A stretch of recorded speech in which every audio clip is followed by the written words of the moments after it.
Hey, what's up, guys? This is Metatron. I want to talk about a tune really quick and show you something. It's off of UKF Dubstep 2014.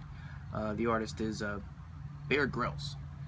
Before we get into it, I want to explain some things about this song that I found kind of odd in a situation about the song. I'm going to play it for you, and then as I play it for you, I'm going to give you a comparison to another song that's going to be oddly weird.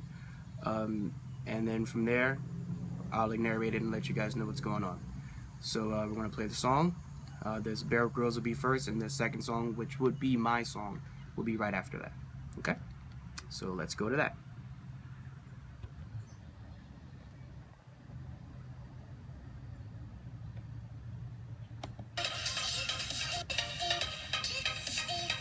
Alright, so if we're listening to it right now, that arpeggio in the background, that very, very strong arpeggio behind the vocal, that dun dun dun dun dun dun dun dun dun, that's our main focal point right now. That's the thing that we're going to be paying attention to. So let them get a listen on that one so they can hear what's going on. If you guys know the song, you definitely know what I'm talking about. But what caught me about this song is about 2.5, 3 years ago, I had made a song, and I had put it out on iTunes and everything like that. And the song was called In Friends, Best Friends in Memory, and it was off of my Friends album. This song was just recently released and everything. I saw it on YouTube. It only had a couple thousand plays. It was only 11 months old and whatnot. So if you hear how the song itself, you know, it's supposed to be a remix of Astronauts and I's Pinball. So when I heard it, I was like, all right, cool. I like the song, but just the whole concept behind that intro arpeggio was really unique. The key, the tone, and I realized it only was a sample piece, which is really odd that it only just plays that one part. Now, with that being said, we're going to play my song, which is In Memory, off my Friends album that I released in 2013. And I'm going to show you the key factor here that we're listening for. So we're going to play that for you.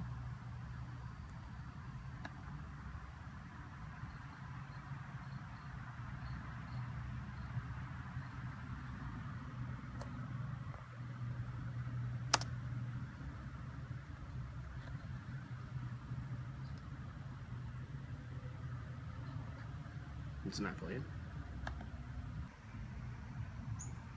And now I'm going to play my song, Best Friends in Memory, for you right now so you can hear the comparison.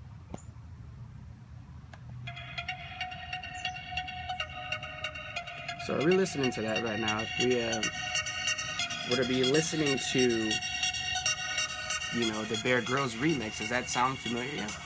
Now realize, at this point, my song drops and it changes the actual flow of the song, kicks come in, and it starts building. Now if you listen to the Grillz sample, it's actually within the same key, and it's only a short section, very, very short section, only 4 to 5 seconds. So in the producer world, that would be considered a sample. Now, the only other thing I could think of is that he used the same VST, which I understand, but a lot of people have the same VSTs. But for you to have the same exact key and play the exact same way, the exact same tempo as me, the odds are pretty slim for that one. So, you know, I've been listening to it, comparing, thinking in my head, like, you know, maybe that's not the case. But after listening to it and really dissecting it, I really felt that he had sampled my track. Now, if we play for you again that Pinball remix, and if you don't know it, you can actually listen to it yourself. You know, you can search it, you know, by Grillz Pinball remix, and you can search my song as well on iTunes. It's, you know, off the Friends album, and it's actually going to be getting re-released as well. So you're going to have a new release coming out, and so you'll even have a more updated version of the song, remastered and remixed. So at that point, you can hear and compare right then and there at that moment. So I believe that if you're going to sample an artist, or, you know, everybody samples, but I mean, in the same retrospect, give the person some shouts, you know, especially if you're only going to use a little bit of that person's song. Am I claiming that he's like a horrible producer? No, I'm not saying that at all.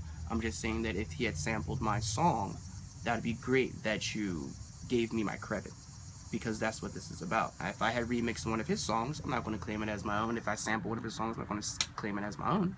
I'm going to give my credit where credit is due. So with that being said, Bear Grillz, I want my respect.